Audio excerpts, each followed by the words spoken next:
Hey everybody, Prepper Nurse 1 here. Today is Friday, September 22nd. It's almost 5 o'clock in the afternoon. So, not a bad day, a little overcast today.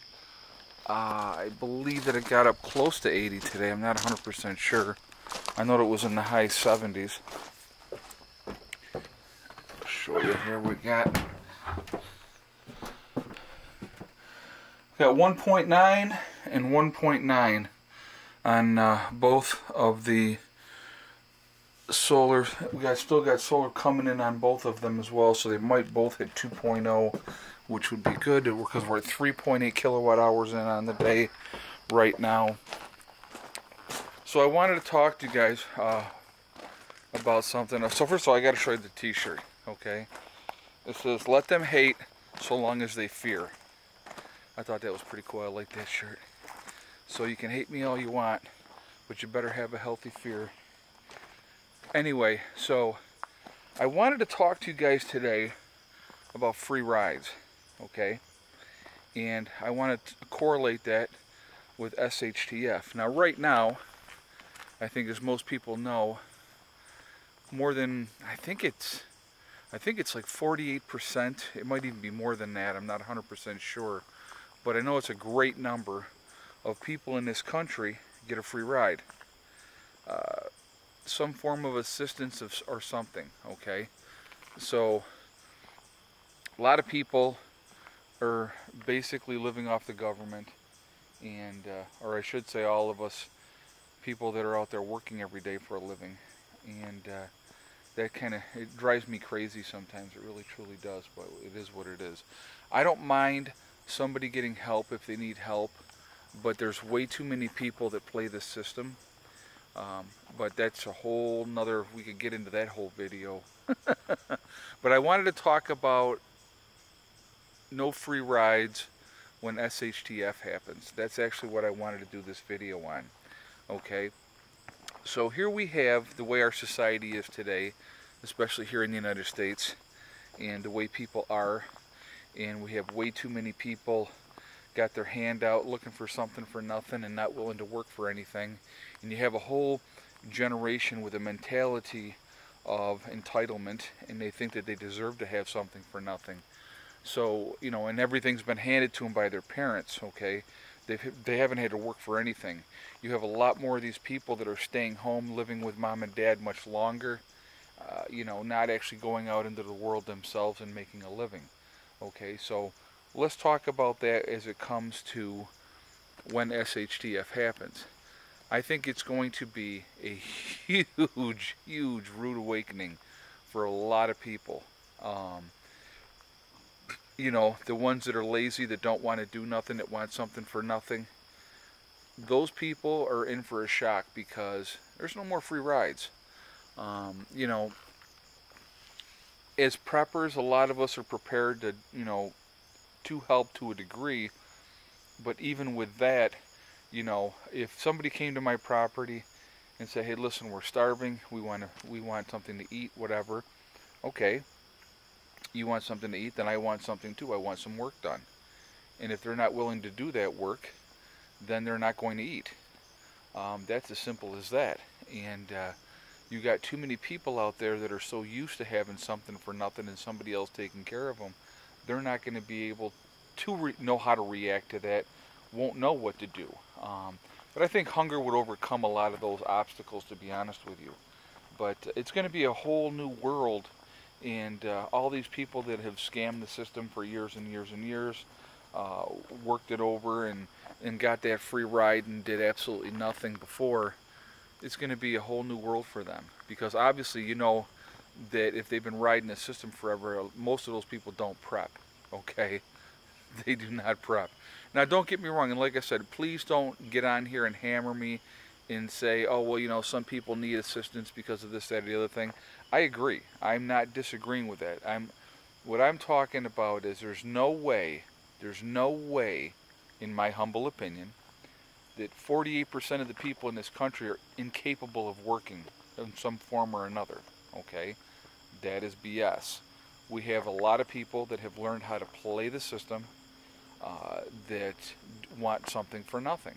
And because they can do it and they get away with it, they'll continue to do it. And then their kids learn from them that that's how we do things, and so then they do it. You know, it's a vicious cycle. They're not being taught the value of hard work and stuff like that.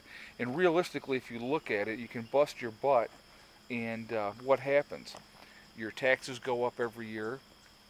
Food costs continue to go up. Gas prices continue to go up, or they'll do some little thing like they, like with Houston, to use that as an excuse to drive up the gas prices.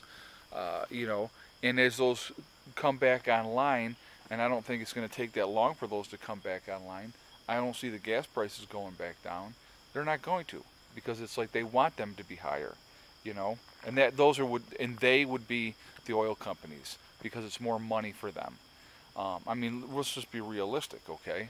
And so when you have everything going up, up, up, up, up, and up, and cost-wise all the time, except for your pay, that gets depressing. That gets to a point where you go, well, why should I bother? When there's people getting over doing it for nothing and living better, than people that are working hard, that's tough, man. That's a tough pill to swallow. I mean, I know that a lot of you guys out there have been to the grocery store, and while you're figuring out, okay, what can we get here so we can get through here and survive and eat the next couple of weeks or whatever, if you go week to week, or every 2 weeks with your paycheck, and you're trying to figure those things out.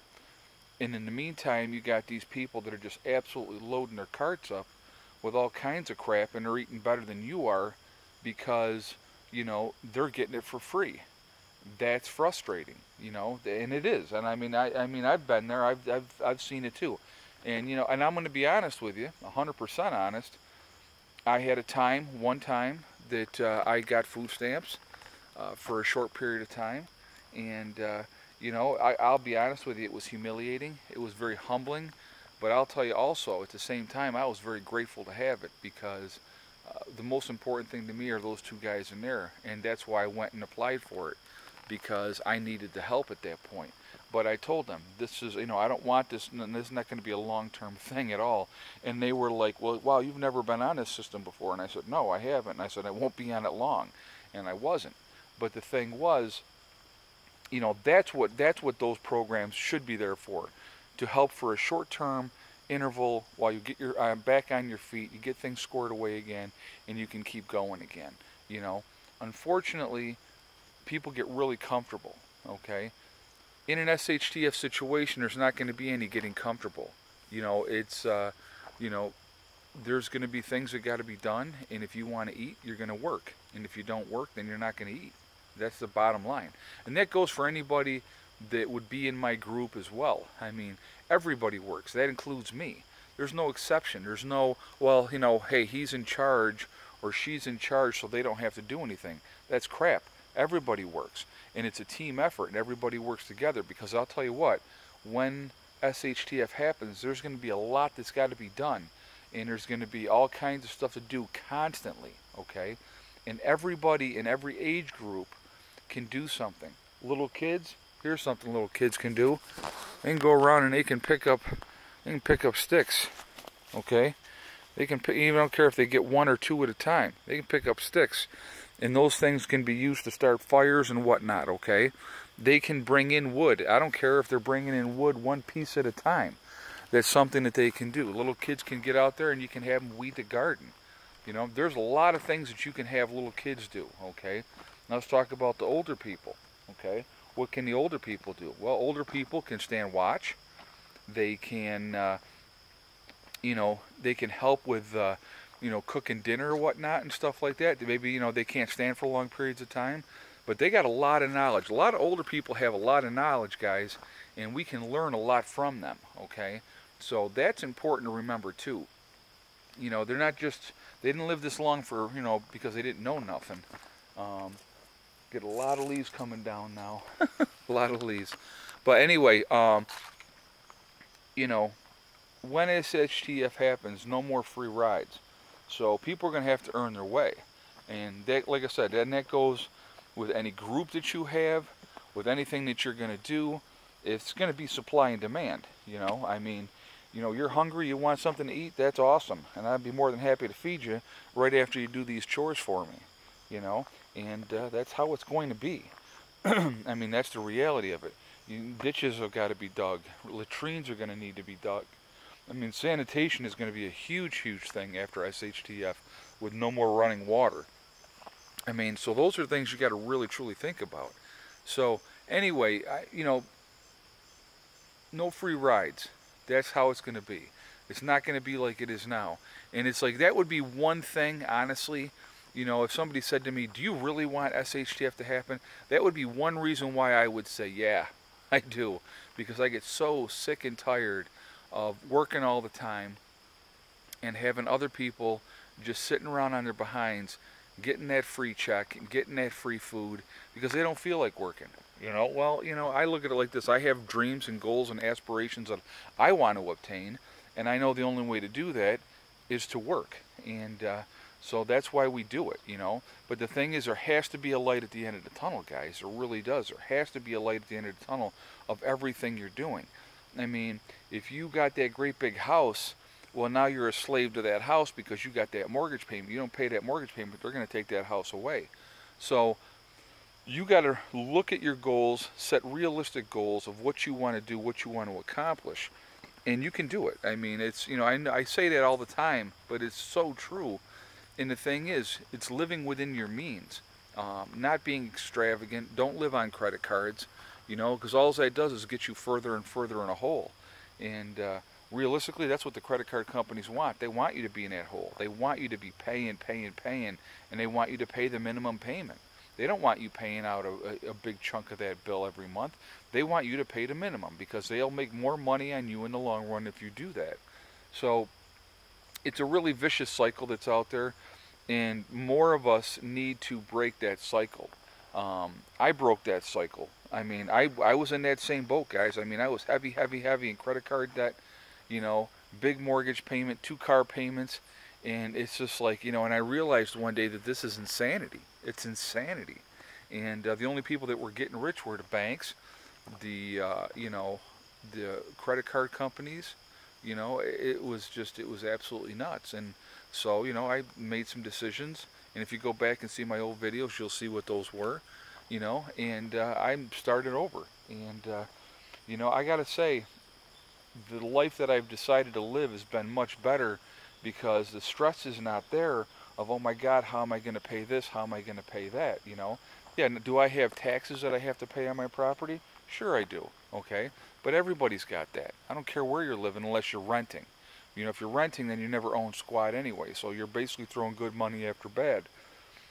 But, you know, if you own a piece of property and you can work on it and you can do things a little bit at a time, it's a freedom that I can't even begin to describe to you unless you've done it, you know, and it's a good feeling. It's a real good feeling. I mean, you know, like with our building, next month will be October. I'll have 1 more year to go after that, and that building is paid for. So that's an awesome feeling, you know, and it was 3 years. It wasn't a 30-year mortgage. It wasn't a 15-year mortgage. It was 3 years for that building. You know, and we did put a lot of money into the building, you know, but the thing is, again, that's an investment as well. And, but the thing is, it's like putting yourself in a situation where when you go to work every day and at the end of that week, that you're not putting all that money out into somebody else's pocket, that you're keeping that money for yourself, that's the ultimate goal. And so if you know, obviously we're going to have car insurance. There's no way of getting around that. You know, if you want to have a cell phone, I mean, that's a luxury, obviously. I like having my cell phone, I'll be honest with you. I like my daughter having a cell phone, you know. So those are, not, you know, it's not a necessity, it's a luxury. So that's something that you're going to have to, you know, what do I want to pay, you know, and it comes down to that as well. So there's another thing. And, you know, so these are things you got to think about. You know, you look at your expenses. How do we cut the expenses down as much as we possibly can? So like with cable, you know, if you have internet, phone, and, you know, the regular cable, you know, that's really expensive to the tune of like $200 a month for a lot of people. And that's a lot of money, okay? So like I said, what we did, I looked at that. We don't really watch a lot of television. So we got rid of the TV part of it. We got rid of the cable. We got the internet because we're always on our laptops. But those are things you got to think about. And so looking at your expenses, trying to figure. I know this video went completely south of where I was going originally, but looking at your expenses and figuring out where can I cut corners, where can I save money. Don't go out to eat at those fast food restaurants and piss that money away. I think about that anytime we've ever gone, and we do go once in a while. I'm not going to lie, we do go once in a while. But if I take me, Heather, and myself, and we go and get something to eat at, say, like Wendy's, you're looking at $25 for the three of us at least. And I think to myself, how much meat could I buy for $25 and bring that home and just cook that up? So that we don't do it as much as I used to. I'll be honest. I mean, because it's a waste of money, is what it is.